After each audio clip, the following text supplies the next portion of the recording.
Olá, tudo bem? Bom estar aqui novamente para falar um pouco de um assunto que me é muito caro, no sentido de pensar a questão entre o visual e o textual, a partir de escritos de artistas. Eu sou a Lourdes Blaut, sou artista visual, pesquisadora e professora. Então, hoje eu quero comentar um pouco sobre essa questão da escrita mesmo, a partir de algumas anotações que eu fiz de diferentes autores e principalmente de alguns artistas que nos são bastante próximos e atuais. Numa aula anterior, eu falava mais sobre uma questão geral, né, de outros artistas e outras questões, mas hoje eu quero me enfocar mais na questão dessa relação da obra de arte com uma atividade mental. E aqui eu fiz, como eu comentei, algumas anotações do Marco Butti, que é justamente essa questão da matéria-pensamento, que vai trazer uma conexão de uma rede de associações, influências, memórias, anseios, conhecimentos e reflexões. Nós não começamos a refletir sobre a nossa produção artística a partir do nada, né? Então a gente começa no meio, né? A partir de justamente das coisas que a gente vivencia que nós trazemos em nossa vida, né? Nossos conhecimentos, nossas indagações a respeito de tudo, né? Do meio ambiente, das coisas que digamos, nos influenciam e nos afetam, né? Então, se pensarmos que quando nós realizamos um trabalho artístico, ela vai se tornar forma, e na arte nós vamos perceber essa necessidade justamente desses conhecimentos internos. Então, a intervenção, no momento que eu realizo o trabalho, ele é essa intervenção do artista, no caso, é inseparável para a criação de sentidos, mas também temos que pensar que a finalidade técnica não é algo que ela se configura por si só. Ela está ligada a uma exigência da linguagem que eu utilizo, seja pintura, gravura, fotografia, e a partir desta linguagem que eu produzo, que o artista vai criar o sentido e o significado da obra. Então, é diferente se eu faço uma pintura ou se eu faço uma fotografia ou uma gravura, por exemplo.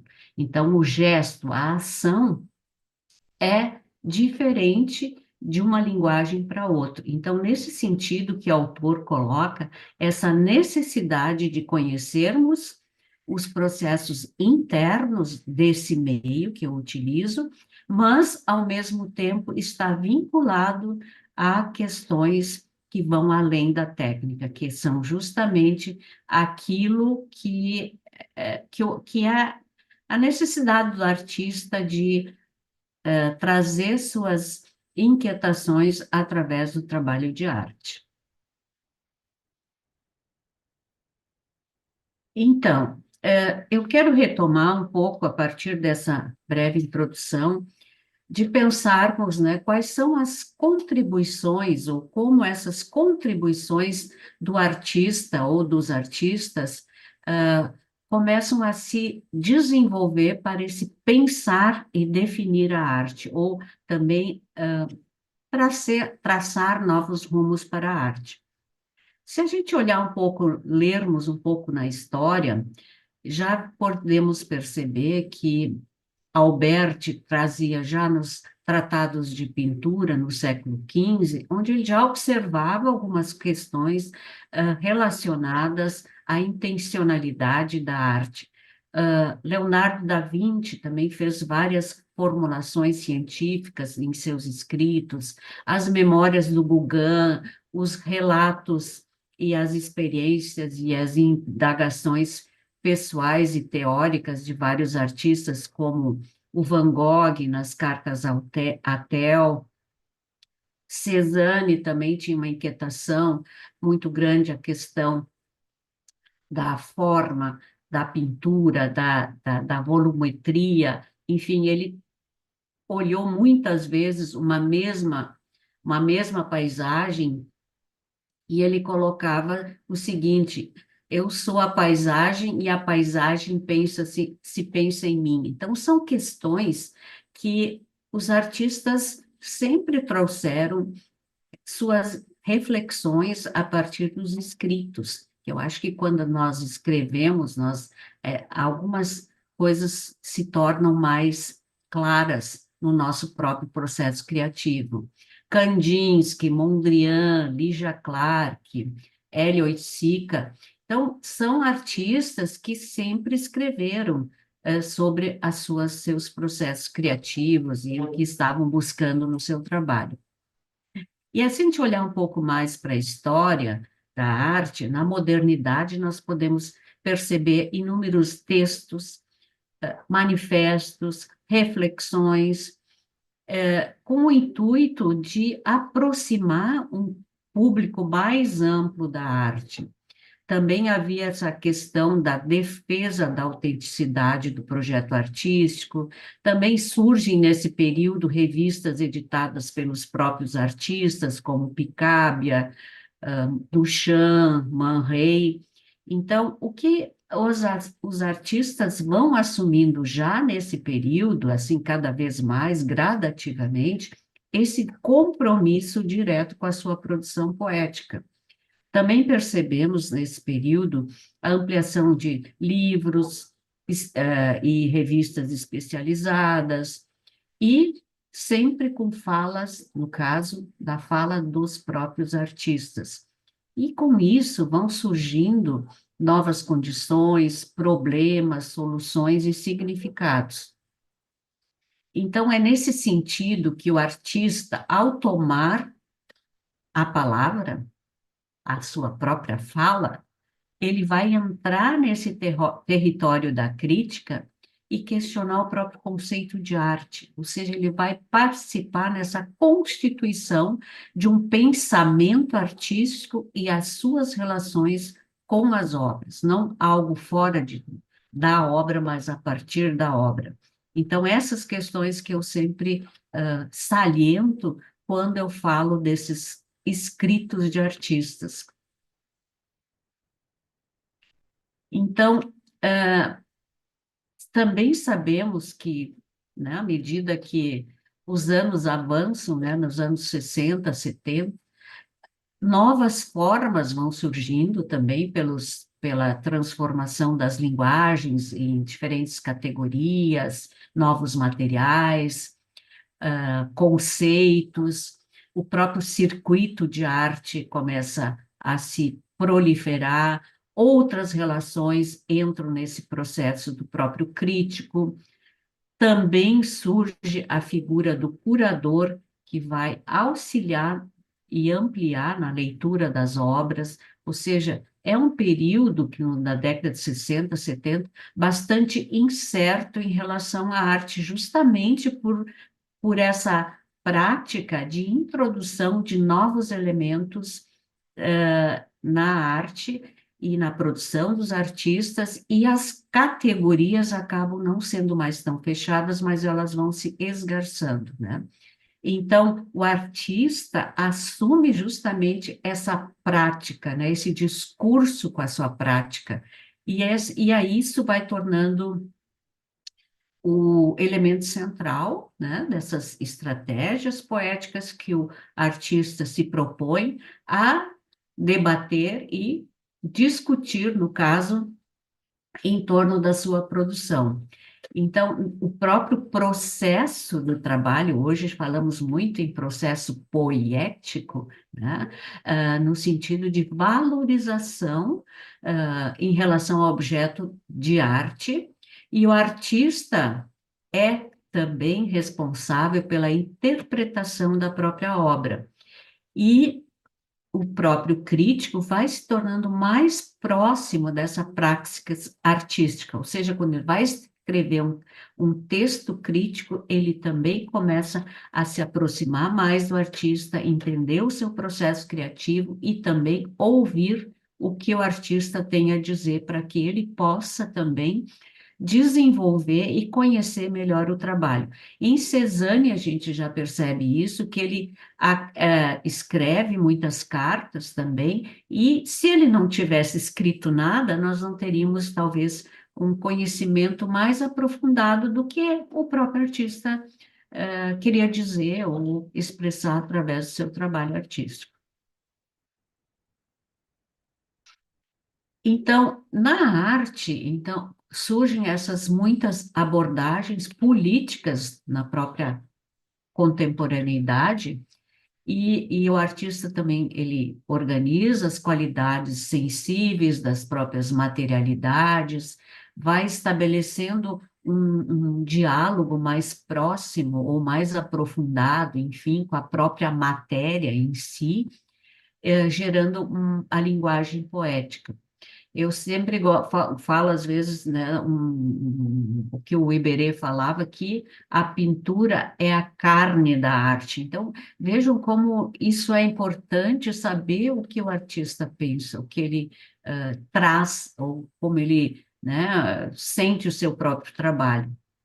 E, ao mesmo tempo, nós sabemos que a imagem, ela acaba sendo afetada por um momento histórico, tecnológico e cultural, né? Então, nós olhamos para o passado, mas nós temos cada período histórico tem as suas próprias tecnologias.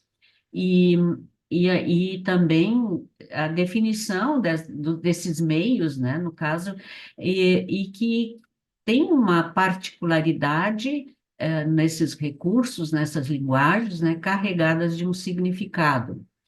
E a realização técnica é nesse sentido que se coloca, que ela também é cultural, porque na medida em que se permite manifestar no plano concreto apenas o que existia potencialmente como ideia, teoria ou projeto,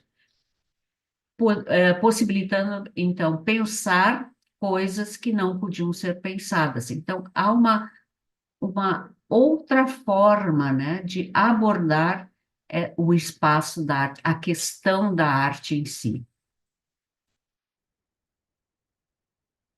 Então, entramos nessa questão que é a escrita, e como a gente viu nessa passagem brevemente, né, na questão histórica, como essa fala do artista começa a ter mais importância e mais propriedade, mais espaço, que é justamente escrever diminui o espaço entre o que eu penso, né, como artista e o que o outro entende. E é isso que os artistas também tentam fazer, aproximando esse público do entendimento do que ele quer traduzir através do seu trabalho de arte.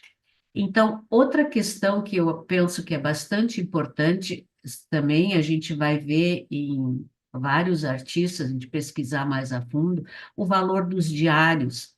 Então, essas anotações que o artista vai fazendo, isso é muito importante durante o seu processo de criação. Então, às vezes, ou de vida, né? Isso vai qualificando essa própria escrita. Por exemplo, às vezes o artista ou a gente como, né, cidadão, eu vou ao teatro, ouço uma música, leio uma poesia, leio algum livro de algum assunto que me interessa e de repente a gente tem alguns insights ou mesmo durante o processo de trabalho, é bastante importante anotar esses pensamentos que surgem, porque isso vai nos dando digamos assim, a gente vai identificando, né, no sentido de, em termos de análise, né, do que pessoal, questões, assuntos que são recorrentes dentro da própria linguagem, enfim, coisas que estão nos inquietando ou que ou que a gente nos chamou atenção, alguma coisa em nosso cotidiano, enfim. Então, é justamente essa importância que eu saliento, são essas anotações que nós vamos fazendo em relação à escrita e em relação ao nosso trabalho. Então, aqui eu quero mostrar uns trabalhos sobre a Vera Chaves Barcelos, isso já na década de 70, e foram uma série de trabalhos que ela chamou. Na época, digamos, eu convivi com essas ah, distribuições que eram feitas, muitas vezes impressas, né, em preto e branco, eram fotografias impressas e distribuídas para um público mais amplo, e tinha sempre alguma questão em relação a isso, né? E aqui está escrito assim: é um muro de pedra, né? De pedras, uma balaustrada. Bom, não consigo ler, mas o que que há por trás desse muro? Enfim. Então, o que que a artista sempre provocavam questionamentos? Começa também a entrar a questão bastante significativa, a relação da palavra, de instigar, a partir de alguns questionamentos, a, a pergunta para o próprio espectador, fazendo com que o espectador veja ou pense ou rememore questões que estão para além da imagem, né? E o que que a artista falava? Ela falava que as imagens são pretextos para estimular a lembrança, sensações primárias, físicas, para despertar muitas vezes sensações táteis, numa evocação do toque, agradável ou não, áspero ou macio, exercício de concentração silencioso. E a artista falava ainda mais, né? Estou interessada em processos mentais e para desencadeá-las eu uso imagens diversas. Algumas são colocadas com a finalidade de uma leitura, de uma reconstituição mental de tudo quanto foi necessário para a existência do objeto representado. Então, são bastante interessantes essas imagens, e eu me lembro na época que também me causaram bastante inquietação e continuam. Inclusive, pode passar, inclusive, esse trabalho participou de uma Bienal de Veneza. Então, aqui eu já havia colocado, né, que ela vai comentando, então, essas questões no sentido, o que há por trás da imagem. Então, você fica, né, é um jardim, um caminho cheio de árvores, e o que há no fim do caminho? Então, é, é justamente essa provocação que a artista fazia para o espectador, ou seja, é uma fotografia, não interessava tanto a linguagem em si, embora utilizando, sim, a linguagem da fotografia, mas é isso que eu estava comentando, que é a questão que vai além da imagem.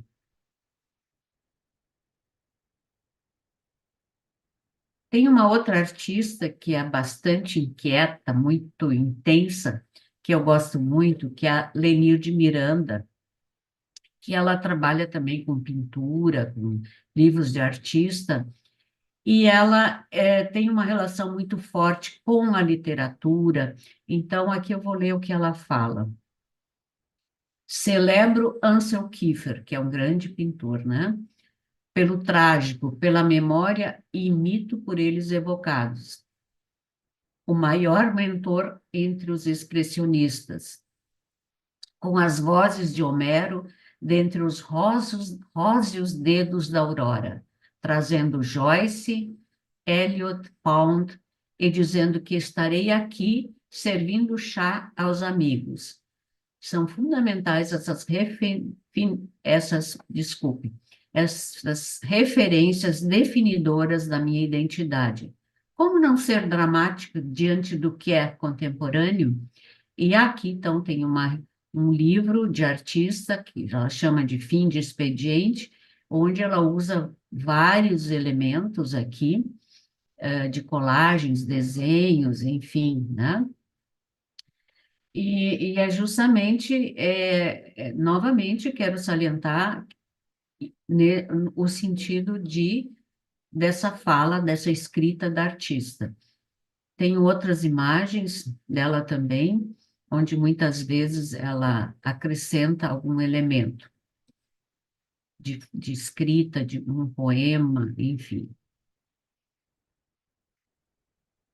Aqui, por exemplo, se ao menos um sussurro de água aqui se ouvisse.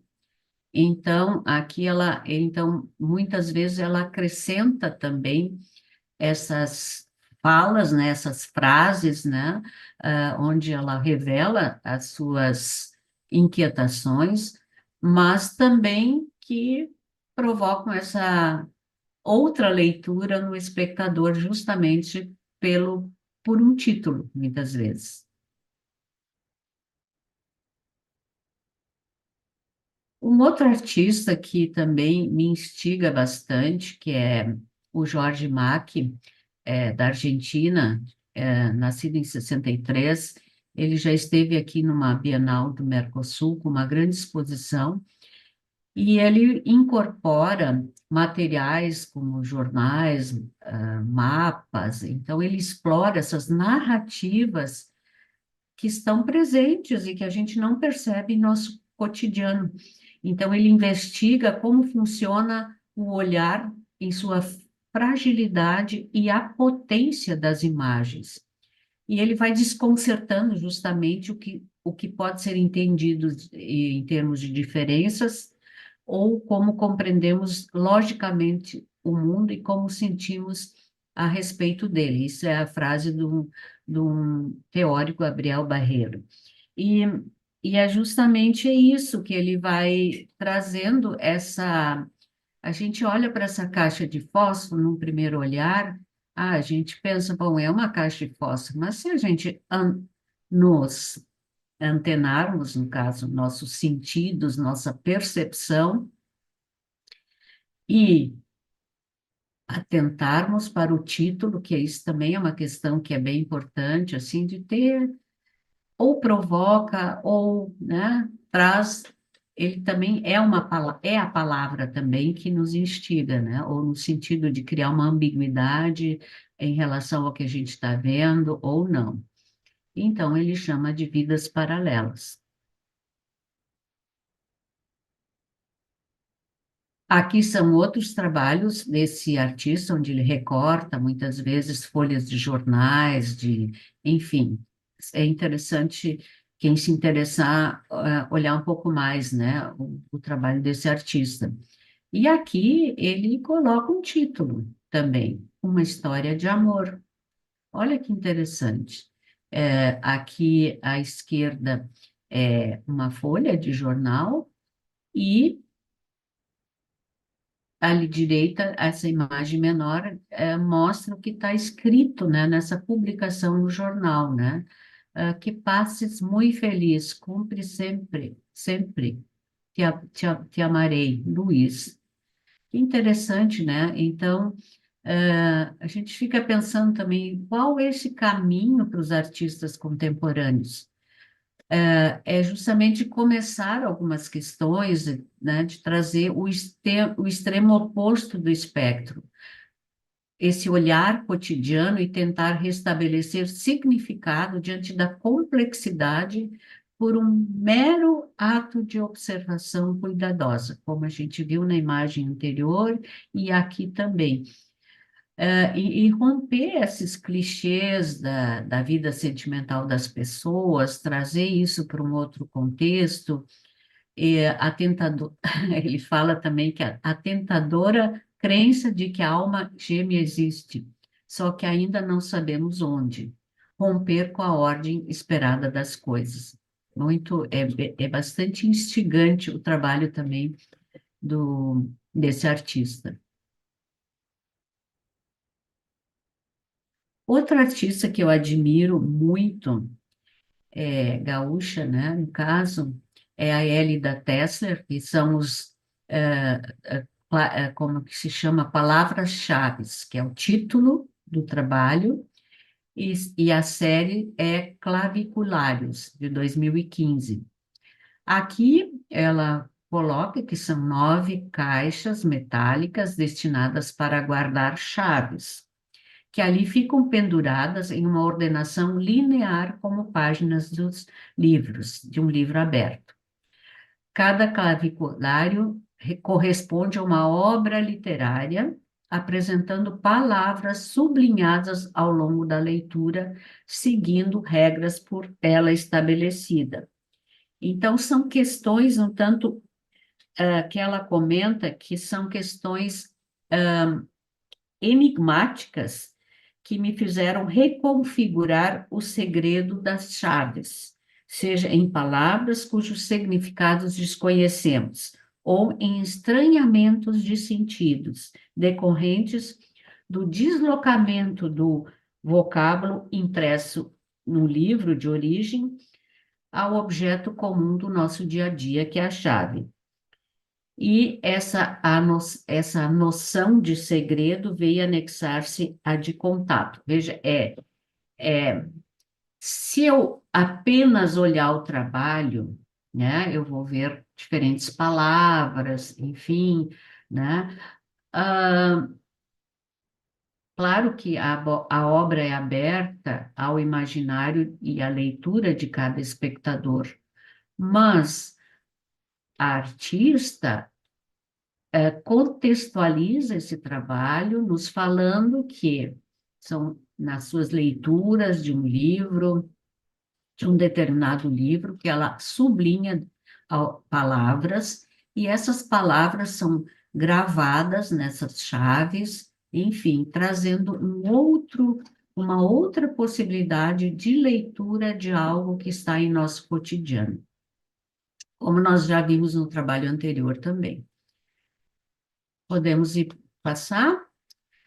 Aqui tem um outro artista que também é bastante atuante aqui no Rio Grande do Sul, que é o Carlos Kraus, e o título do trabalho é o seguinte: Diante, pontinhos, através, pontinhos. Ele comenta, ele traz uma frase do Jorge Luiz Borges: eu prefiro sonhar com as superfícies polidas que figuram e prometem um infinito. Então, os trabalhos que ele, né, nessa série, são elaborados a partir de lâminas de acrílico coloridas, e ele explora justamente o que ele está comentando aqui. Exploro-as como filtros coloridos, sobrepondo-as, e a sobreposição é que propicia a fusão das cores e a multiplicação dos reflexos. Então, ele está falando do trabalho, do porquê da escolha dessas lâminas de acrílico com cores diferentes que vão trazer reflexos.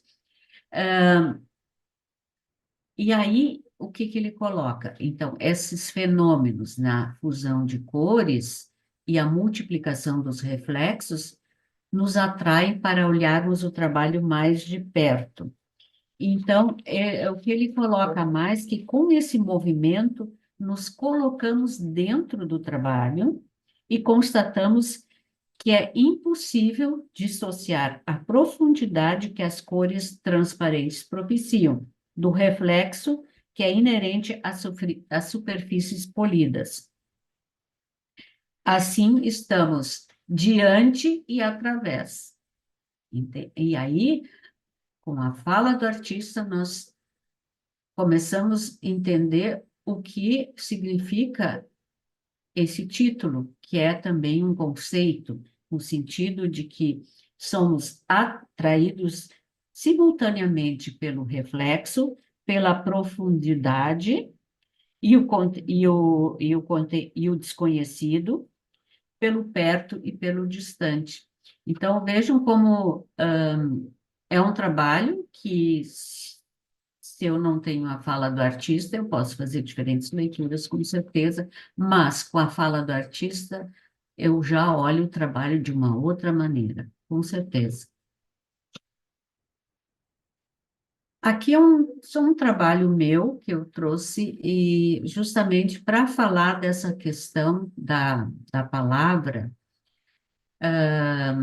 e que eu dei o título para essa instalação de 7 dias mais 7 dias, que eu apresentei alguns anos atrás. Justamente é essa questão do título, né? Ou seja, da palavra, né? Que me veio durante o fazer, né? Que vai propiciar, no caso, novos diálogos. E isso justamente que me leva a pensar se é a forma visual que leva ao texto ou se é o texto que induz a leitura da obra. Eu também posso olhar, né? Geralmente as exposições têm um título geral, né? Que é muitas vezes combinado junto com o curador, né? E então, o título é muito significativo, ele também vai me estimular essa leitura e esse meu imaginário, né? Então,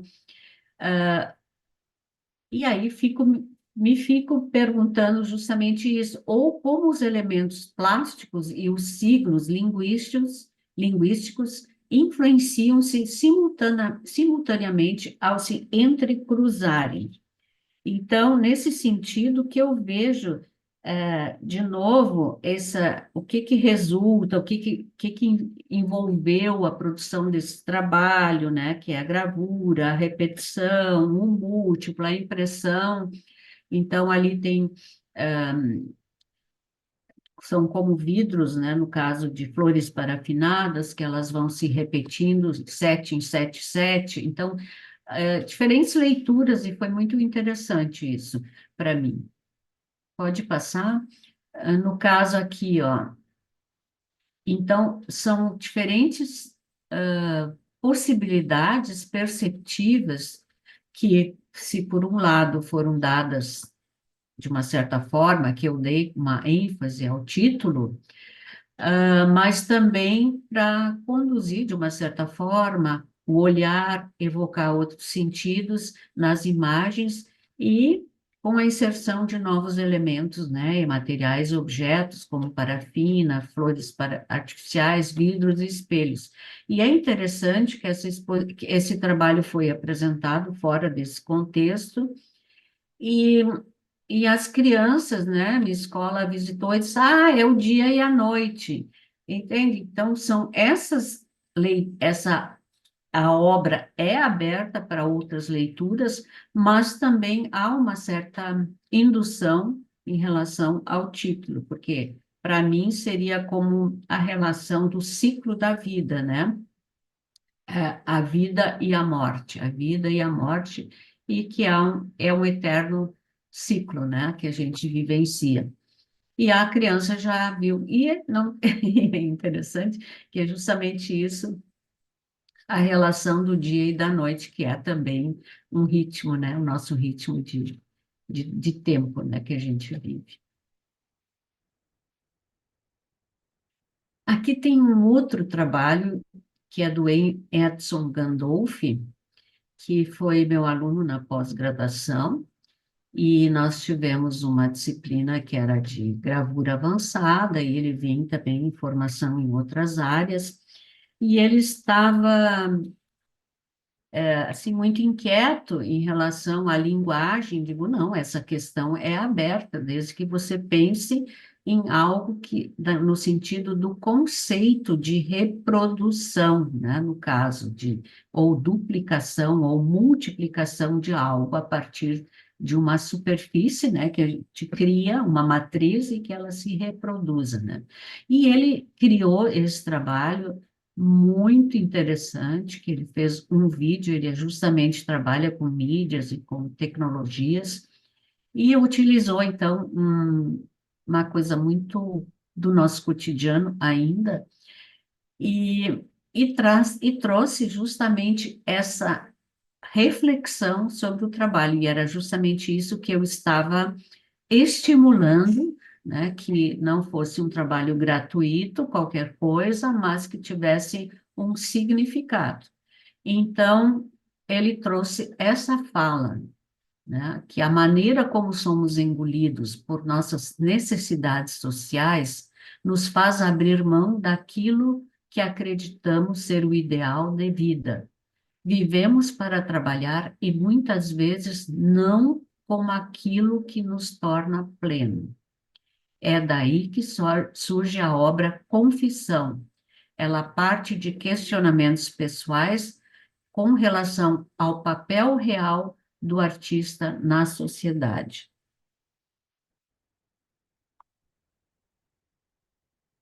Então, ele fala dessa sociedade também, né, essa coisa da estabilidade, de termos empregos fixos, né, essa coisa de também de ter realização de alguns ideais que temos, né, e que aquilo que a gente sonha, às vezes, né, e em troca de de alguns trocados mais no final do mês.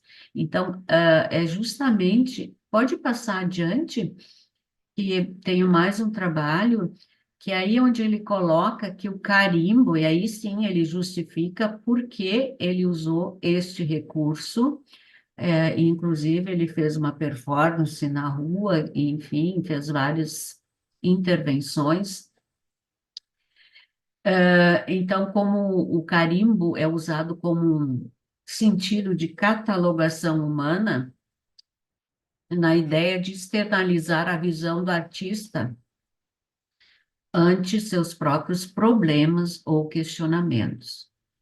Então, ele carimba o seu próprio rosto com a palavra pago, diversas vezes, e isso ele vai registrando todo esse processo em vídeo, e ele fala, então, desse porquê da escolha do carimbo pago como parte de uma ideia de ser vendido, ou seja, no sentido de, às vezes, ter que executar certas coisas que não se sente feliz, né? Então, viver da arte em troca de dinheiro, nunca expondo suas reais ideias, portanto, ser pago ou vendido para um sistema. E isso ele fala em vários sentidos. Então, tem uma questão bastante reflexiva e política nesse trabalho de vídeo do Edson Gandolfi. Muito bom. Um trabalho muito sério. Outro artista que eu admiro muito, que é o Walter Carvatsky, não sei porque sumiu o nome dele aqui, mas me desculpe. Ele fala do corpo nas artes visuais, assume os papéis de sujeito e objeto. Tenho, ao longo do meu fazer artístico, utilizado cada vez mais o meu próprio corpo como suporte em meus trabalhos.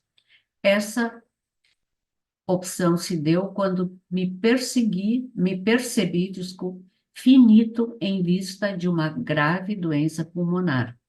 Então, aqui ele se coloca e também do porquê está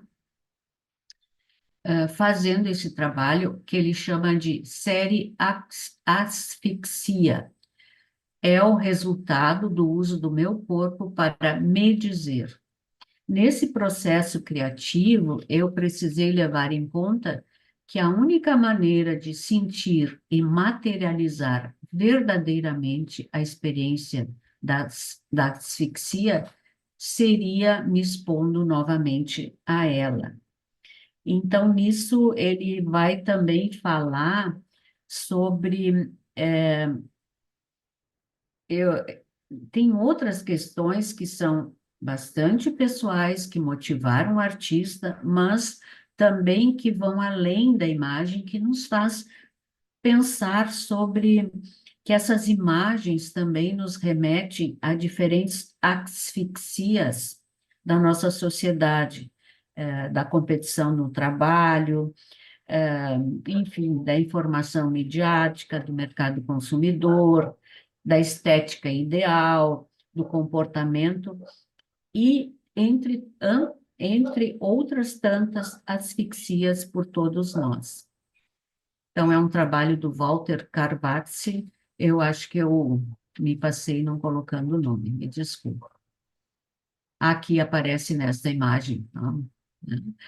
Então, e aí ele também vai falar o que significa, o significado da palavra, ou seja, também ampliando um pouco esse conceito, essa questão que ele traz na própria produção artística, nesta série, que é a partir de uma vivência pessoal, mas, como eu comentei, são outros elementos que vão além dessa imagem que faz com que, né, nos remete ao nosso, talvez, no nosso dia a dia. E também ele fala, e aí também amplia esse conceito que a asfixia não é um fenômeno causado apenas pela falta de oxigênio no nosso corpo. A asfixia não é apenas mecânica. E é nesse fazer artístico, meu corpo vai sendo grafias, imagens, imaginário, imagético. Nenhum corpo é nu, todo corpo traz percepções que nos diz que não há nenhum outro ou eu que não seja o nosso próprio corpo. Nosso corpo está em tudo o que fazemos. Toda obra tem rastro do corpo do artista, um pouco mais, um pouco menos, mas ele está lá. Muito, nossa, cada vez que eu leio, me remete a tantas coisas, sentimentos e sentidos. Aqui também tem um trabalho da Laura Ribeiro, né? Rueda, é uma artista, ela é da Colômbia, mas vive aqui no Brasil há bastante tempo, e ela tem uma série fotográfica que trazem uma narrativa, mas é uma narrativa sem palavras, e ela faz essas, digamos, cenografias, não sei se seriam cenografias, mas assim, ela faz com o próprio corpo, ela em lugares, né, e no caso, às vezes são espaços antigos, onde ela se veste com alguma roupa especial ou não, então ela faz uma intervenções nesse espaço, né?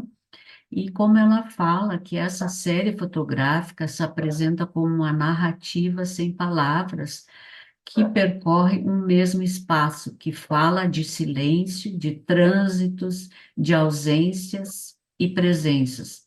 Por, embora a protagonista seja uma mulher, todo o tempo ela oculta seu rosto, sem desvelar ou desvendar sua identidade. Em nosso presente, aí continua, né, que em nosso presente nós assistimos uma superprodução de paisagens urbanas carentes de significados, caracterizada pela ausência e novas formas de solidão, esses não lugares que somos sujeitos anônimos entre muitos outros sujeitos. Habitar esses espaços é assinalar-lhes uma identidade que, embora imaginária, imprevisível, improvável, faz que o olhar sobre esses lugares mude de conotação e adquira outros significados. Então, diante dessa pluralidade de vozes, né, que vão justamente assinalar essas reflexões, né, a partir dos artistas, dessa, desse pensar sobre arte, né, que a gente se questiona também, é possível conduzir arte sem pensamento? Como potencializar essas duas matérias reciprocamente? Deslocar uma coisa qualquer no espaço, no tempo, é também provocar um deslocamento dessa matéria invisível que é o pensamento. Então, esse pensamento não é separado de nossa percepção e ação sobre as coisas. No percurso entre arte e pensamento, que é possível construir relações. É o que nós vimos, o que eu tentei trazer através dessas imagens, desse pensar sobre o fazer arte, que não é apenas pelo meio utilizado, nós vemos fotografia, nós vemos vídeo, vemos várias linguagens, mas que está para além disso, que eu tenho comentado bastante, justamente essas possibilidades de criar novos diálogos e novas relações e percepções em relação ao trabalho do artista. Então, não é a fotografia que nós estamos discutindo, nós estamos percebendo que há uma proposição, há uma comunicação através da arte, do trabalho, há uma intenção, mesmo sem intenção. A intenção está também na escolha dos materiais. Eu escolho tinta ou escolho um vídeo, quer dizer, são linguagens diferentes. Isso que eu falava no início, esse entendimento do meio é importante, mas é sempre além desse procedimento técnico que, que nós nos propomos, né, no trabalho. Por isso que eu considero muito, muito importante a reflexão sobre a produção artística. Tenho mais alguns questionamentos, né? E o que que significa pensar sobre arte, né? Pode deixar no próximo slide, por favor. O que significa pensar com arte? Provocar questionamentos e manter abertas, vivas, pulsantes, a possibilidade de continuar praticando arte e de exercitar o pensamento e a persistência desses questionamentos. Pensamento e arte, duas matérias diferenciadas, heterogêneas, autônomas, porém com possibilidades de uma articulação conjunta. E é um pensamento do Ricardo Basbaum.